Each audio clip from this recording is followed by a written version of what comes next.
Welcome to Around the Weird. Here's your host, the museum curator of the strange and unusual, Mr. Nothing. Thank you, mysterious voice, and welcome back to Around the Weird, a booktube channel where I talk about all the unusual and out of the ordinary literature that I have found in my travels. Today I want to talk about a book that I've read, one that was recommended to me, really a series that I've been exploring at the behest of a friend. And today's book is all about the ultimate power of days past, and also sword fights and mysterious hidden cities that you can no longer find.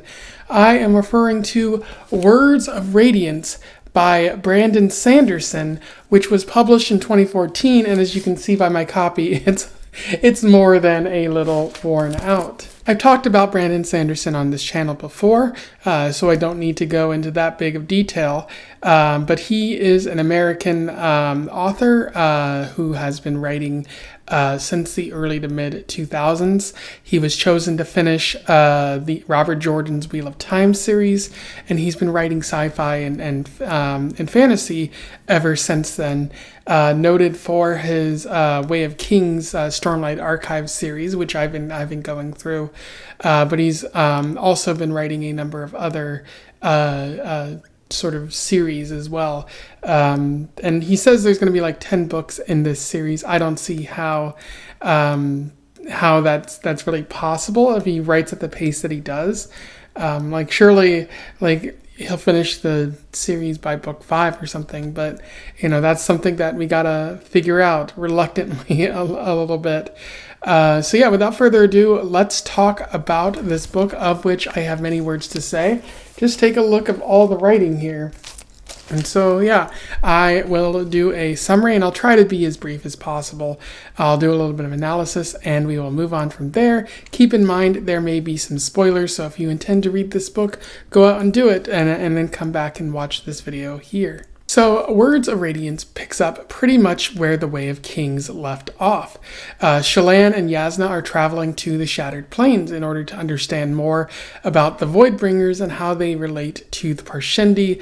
Shallan has developed some Knights Radiant style powers herself, like Kaladin. She has her own spren called Pattern, and she seems to be becoming a bit of a light weaver in that she can create disguises for herself and also illusions. Unfortunately, while they are traveling by boat, Yasna is murdered by a group of secret mercenaries called the Ghostbloods for unknown reasons. They later say that it's because she's been murdering their operatives, but it seems like they want to hasten the end of the world, or maybe prevent it, or something like that.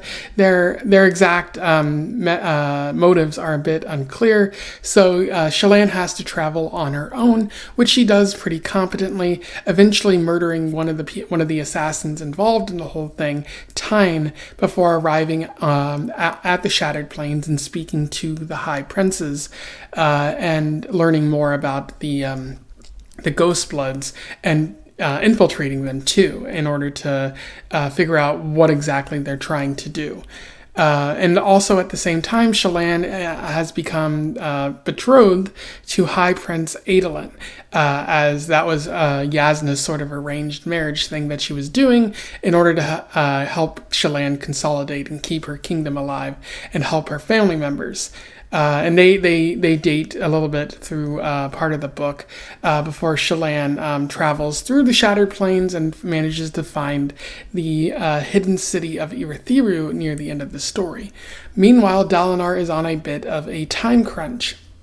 He is trying to unite the various high princes, as there is a big threat known as Odium and the Everstorm coming in about 60 days at the start of the story. Unfortunately, all the high princes hate him because Sadeas, who betrayed him in the previous story, is sowing doubt in his ability, as well as the ability of King Elhokar. And so Dalinar has to contend with all of this. He's relying on Kaladin to train other soldiers in the Way of Kings, so to speak. But unfortunately, Kaladin is he's losing faith with Dalinar because it doesn't appear that Dalinar is actually going to be bringing about the positive change, especially for the Dark Eyes. He seems committed to the system already in place. And he's also been working with Amaram, who Kaladin hates because Amaram tried to kill him and his fellow soldiers and forced him into slavery. And so things just aren't going well with that sort of relationship there. We'll also learn a bit more about Shallan's dark past, seeing her. Initially, we're told that her father killed her mother, but it turns out Shallan killed her mother because her mother was going to attack her, fearing what she would become because her mother sensed that she had the powers of the Knights Radiant. And she killed her with the shard blade that she's currently using, which is connected to her spren in some way. And Pattern notes that she is going to murder it one day, which is unfortunate. Szeth also shows up. He is the assassin. He tries to kill Dalinar as he has been ordered, but Adolin and Kaladin step in and prevent him from doing so. Kaladin and Szeth engage in a massive fight, but Szeth stops it once he realizes that Kaladin has powers, and he was told that he was truthless because he said the Voidbringers were going to be coming and no one believed him. So he goes off and tries to figure out more about that as the story progresses. We're also told about Eshonai, who is one of the Parshendi, who is sort of evolving the Parshendi and launching a coup in order to protect themselves and finally defeat the humans who they see as a threat on the Shattered Plains. They don't really want their gods to be brought back, so to speak. Meanwhile, Amaram is engaging in a bunch of misdeeds, and Dalinar even chooses him to help reform the Knights Radiant, although he later rescinds it when he comes to learn the truth about Amaram. Adolin engages in a number of duels in the arena to win a number of shard blades, but he's kind of tricked into fighting multiple shard bearers at once, which almost results in his death. Luckily, Kaladin steps in, and this would enable them to gain one up on Sadeas, but Kaladin ruins the moment, or sort of ruins the moment, by challenging Amaram to a duel, which angers everyone because he's challenging someone way above his station since he's a Dark Eyes and Amaram is a Light Eyes. He's thrown in jail, which disillusions him with the cause and gets him to not really want to trust Light Eyes anymore, and he even sides with Moash, one of the fellow bridgemen that he's friends with, who wants to assassinate High King Elhokar and put Dalinar in place because they don't believe that Elhokar can really lead effectively. But this kind of backfires on him. It causes Syl to sort of turn away from him, and he loses his powers for a time, which does not help when both he and Shallan fall into a chasm during a failed assassination attempt on Dalinar, and they have to fight their way to survive and make it back. And Kaladin is pretty wounded, so he's not able to go to the Shattered Plains when Dalinar leads pretty much all the troops in order to finally end the war against the Parshendi before the presumed Everstorm arrives. And on the Shattered Plains, Adolin manages to defeat Eshonai, which is pretty great. Moash tries to assassinate Elhokar back at the war camps, but Kaladin intervenes, and his choosing to protect Elhokar, someone who he does not really respect but knows that he has to protect, leads to him regaining his powers and becoming a full Knights Radiant. And Syl returns and helps him fully recognize his powers. Moash runs away and later joins the Ghostbloods in response. Kaladin also heads back to the Shattered Plains. Szeth shows up and tries to assassinate Dalinar, but very luckily Kaladin manages to intervene and seemingly kills Szeth. But we're later shown that he survives, and he's given some sort of mystical object, which might actually be his way to finally obtaining a spren of sorts. And then Shallan finds Irithiru, as I mentioned before, and they're sort of delivered to the city where the old Knights Radiant hang out. And that's sort of their base of operations from then on. And while they're there, Adolin ends up killing Sadeas, who shows that he's still willing to betray Dalinar, even though things are dire at this moment. The world is in chaos from the continued Everstorm as the story comes to a close. The Knights reform with Dalinar, Kaladin, Shallan, and Renarin. all with different abilities, and we later find out that Jasna actually lived, and she talks with Wit as the story comes to a close. In terms of analysis, there is quite a bit to talk about with this story. It is, once again, it's 1,300 pages, so you would kind of expect that. Similar to the first story, the title is a reference to a book within a universe, The Way of Kings in the first book, Words of Radiance, again referring to the Knights Radiant in this book. Although it also refers to something very specific about a theme in this book, the Words of Radiance being the oaths that the Knights Radiant have to say before they gain their powers, very specific to each character and only accepted by the Stormfather, who is a servant of seemingly the god who was killed by Odium, that we saw in the previous story. So honor and whatnot are very big themes of this story.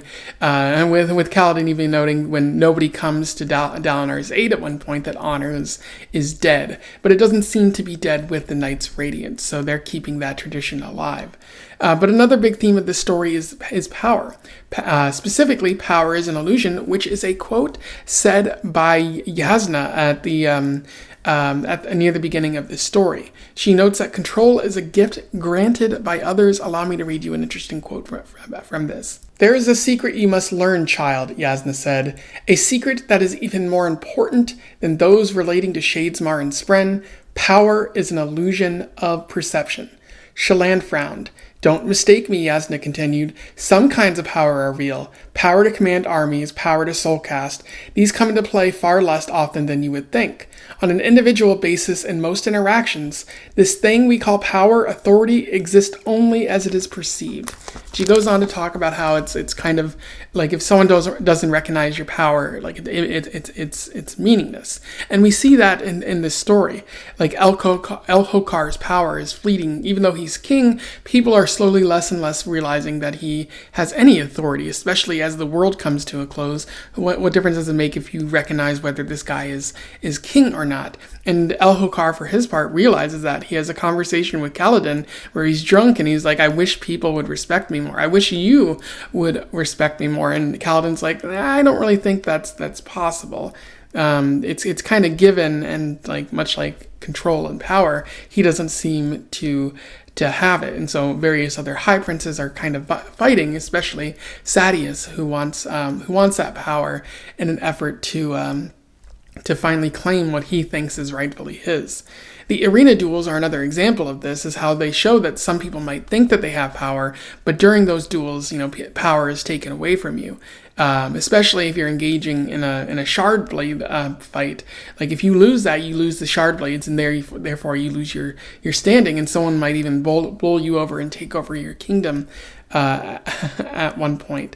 It's something we kind of saw in The Way of Kings, but it's more clearly shown in Words of Radiance. And we also see this with Sadeas' end. He is killed in this story. He tries to tell Adolin, like, I'm going to totally betray Dalinar and take over Irithiru when I get a chance. And Adolin's like, "No, I don't think so," and stabs him in the eye and kills him. And Sadeas, for his part, deluded himself into believing that whatever power, whatever semblance of authority he had would be maintained. But it isn't, because the people who were backing him were killed in the massive fight near the end of the story. So, he really had no one to back him, and Adolin was able to kill him and just walk away like nothing had happened. And I think that's a very clear example of how it's so easy to fool you into believing that illusion of power, because just because you have it once, you think it might be in perpetuity, but it slowly fades. Like if you don't have the right people believing you and you are something like that, it's that power will not be maintained, and it'll probably be taken away from you either through administrative means or worst case scenario by force. I like how Sanderson gets at that in the story.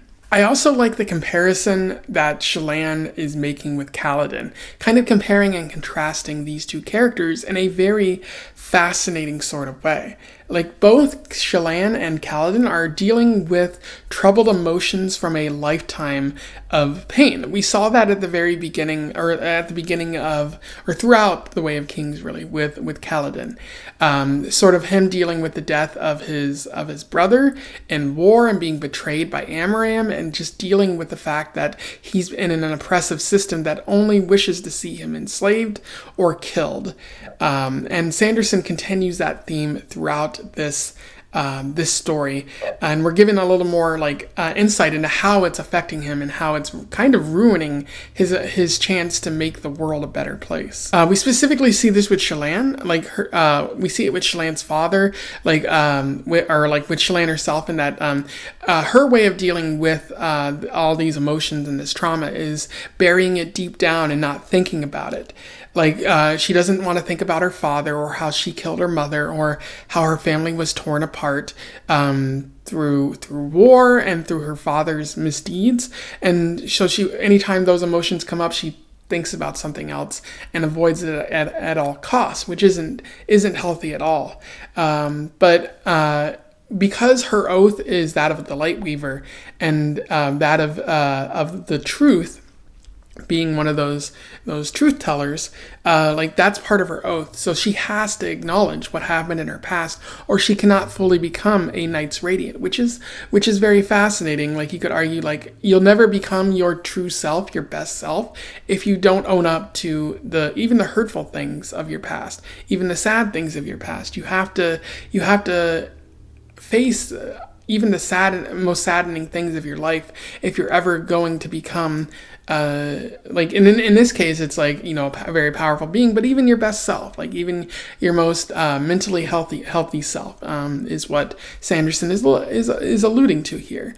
And for Kaladin, he's dealing with continued self-pity and rage. He hates the Light Eyes so much, especially when Dalinar throws him in jail. And it kind of leads to others not really wanting to trust him, or just not really having confidence in him, and seeing him as a liability. And you could argue that he is justified in his rage, because oppression is bad, and you have to fight your oppressors if you're going to get any semblance of rights or fair treatment in this world.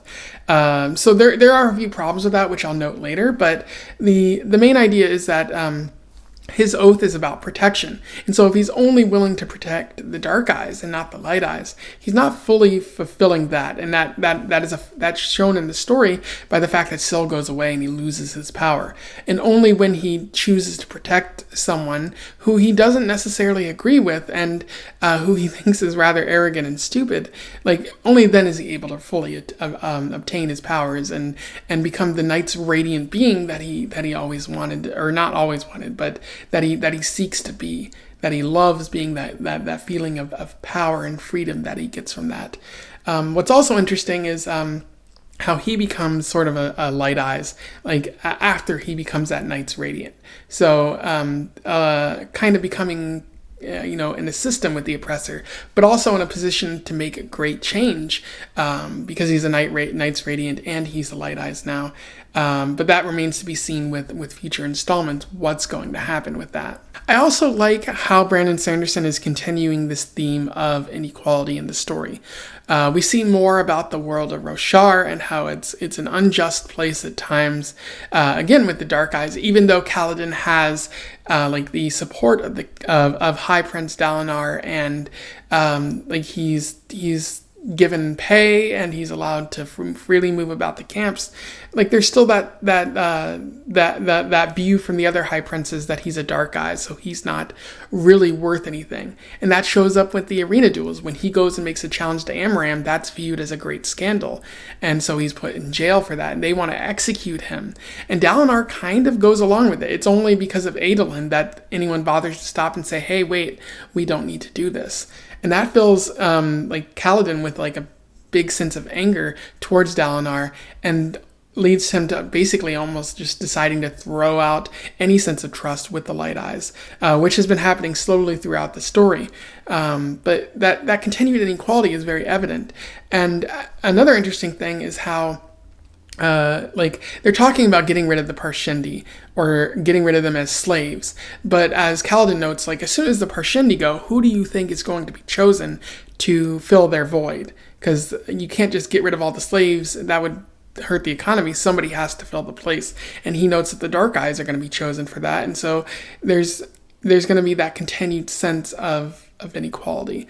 And it just shows how this system is kind of like broken. Like this, there's a reliance on inequality to keep everything functioning, and it's not going to be an easy thing to fix. And I'm very interested to see how Sanderson goes on to try to fix this, because you can't just bring this up without trying to do that. And I'll note some problems I have with this in a few moments, though.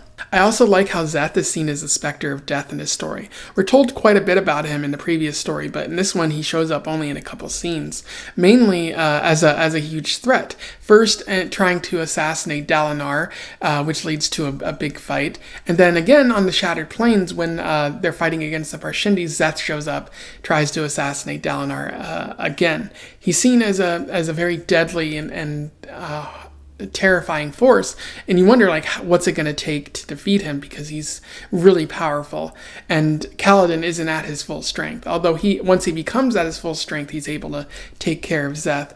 But I also like how we're given insight into Szeth's sort of mental state. He doesn't like killing, and when he finds out that, all that killing was for naught, because he was actually telling the truth about the Voidbringers coming back, like, he's filled with even more anguish, because, like, his people, the Shinovar, told him that he was lying, that like they called him truthless and forced him into this caste of slavery, because they didn't see him as being an honest person. They didn't see him as recognizing that the Voidbringers were coming back, and It reveals so much about Szeth, and it makes me want to see his continued survival. He's such a fascinating character, and I think that Sanderson is only going to continue writing him with more intrigue and nuance as time goes on. Now, there's a number of problems that I have with this story. Of course, like you would think, that it would be hard for me not to find problems, since I've been reading 2,500 pages of Brandon Sanderson these past couple months. I do think there are vast stretches of boring nothingness in his in these stories. Like, there's events that happen, but then it seems like Sanderson is just writing and writing and writing until the next event happens, and it doesn't really seem like at times he has a reason for writing that much. Because some of the other writing can be tonally jarring. He's writing a story about a sense of urgency because the end of the world is coming up, or a massive devastating event is coming up, and there are sections where, like, Adolin and Shallan go on a date, and it's like, do you really need to add this? Was this necessary? And I think a lot of the stuff that he adds could be cut out. Like, it doesn't need to be 1,200 pages long.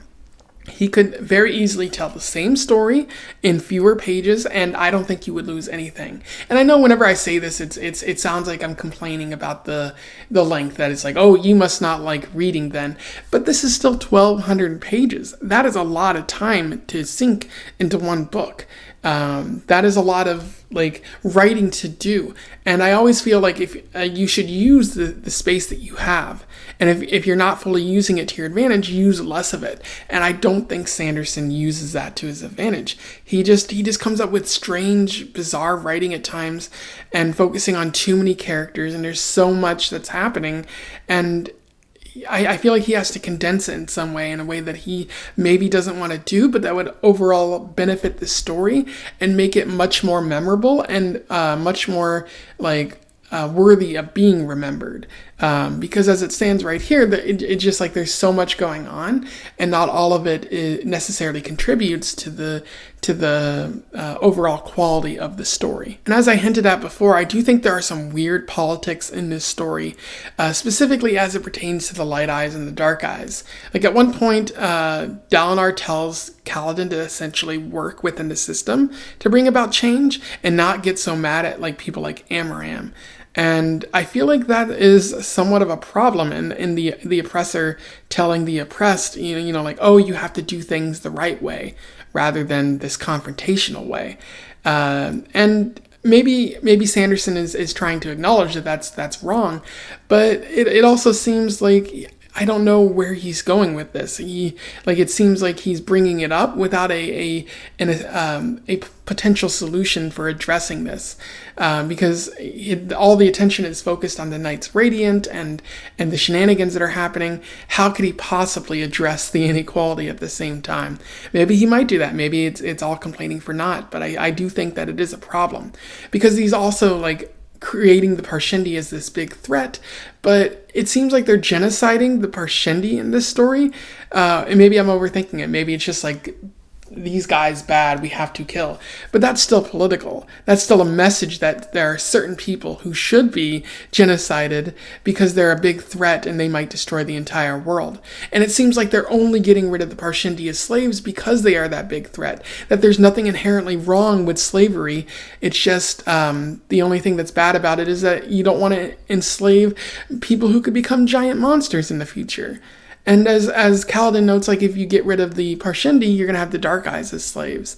And there's a whole lot of problems with this, which might be addressed by Sanderson down the road, but also might get bungled. And I only say that because that's happened with J.K. Rowling before. Just weird politics that sort of sour the story a little bit. And I think that it's better to know where Sanderson stays, or Sanderson stands on this now, rather than sinking 7,000 pages of my time into a book or into a series and then realizing, oh, this guy is actually a horrible human being, which could very well be possible given how uncertain and strange things are right now. As I mentioned before, this book kind of overstays its welcome. I feel like it could have ended 200 or 300 pages before, especially if Sanderson had used his time more well. And the last 50 pages are just so many events happening, so much stuff is happening, and it's you couldn't have worked on this, earlier and shown the chaos that is ensuing. It just feels like he's throwing so much at the wall, especially in the last 200 pages. It's weird, but he gives off a similar vibe to as that I get as with Meg Cabot, someone who writes so much in one story where very little happens except for these tiny points throughout, and then they make so much happen near the end of the story. And he's following a similar outline as with The Way of Kings, where these bunch of characters moving around and ending up in a big fight. And I might just be noticing sort of the message of the story or the essential plot elements of the story. But Meg Cabot also does the same thing, and I just think it's very unusual that I've noticed that with them. And then the last thing that I find a problem is Yasna in this story. She died, but then she came back at the end of the story. I don't know if she's fully back, if she's going to play a role in future books, but I do think it's kind of cheap to kill your character off at the beginning of the story and at the very end say, oh, nope, she's alive. It totally takes away the stakes of the story, especially since no other main characters besides Sadeas, I guess, seem to die in this story. That could have been the emotional stakes of the story. Shallan is on her own now. What is she going to do? But now Yasna's coming back, so she has someone that she can rely on again. I don't know. It just feels cheap to me there. Anyway, those are my thoughts on Words of Radiance by Brandon Sanderson. I have a whole bunch of mixed feelings on this story. I really, really like it. There are some great elements to it, but there's also some things that don't quite hold up because Sanderson isn't quite there as a writer. I think he confuses length with quality at times, and that is not how things work in this world. But I am still very much interested in checking out this series because I do think it's going to an interesting point, that there's some interesting storytelling bits that he can get to. It's a slog to get through sometimes. So it's not something I want to get to right away. I definitely want to wait several months before I come back to this, because if the book 3 is going to be any indication, there's going to be a lot of stuff happening there, and maybe not all of it is completely necessary to building up this world and telling the story that Sanderson wants to tell. But I might be wrong. If you think I'm wrong, in the comments below, let me know what your thoughts are. I do recommend this, but only if you're a fantasy kind of person, if you're willing to read 1,200 pages. Otherwise, if you think that's too much for you, or if you don't want to get bored, if you think this is something you might DNF, don't even reach out for it. It's probably not worth everyone's time, as I've said with a couple of other stories on this channel. So yeah, feel free to comment below. Otherwise, don't forget to like, share, and subscribe so that more people can find out about this author or this book, or just join the Discord so we can continue to have a conversation about books and whatnot. And until then, I wish you the best of luck in your weird and radiant travels. Farewell.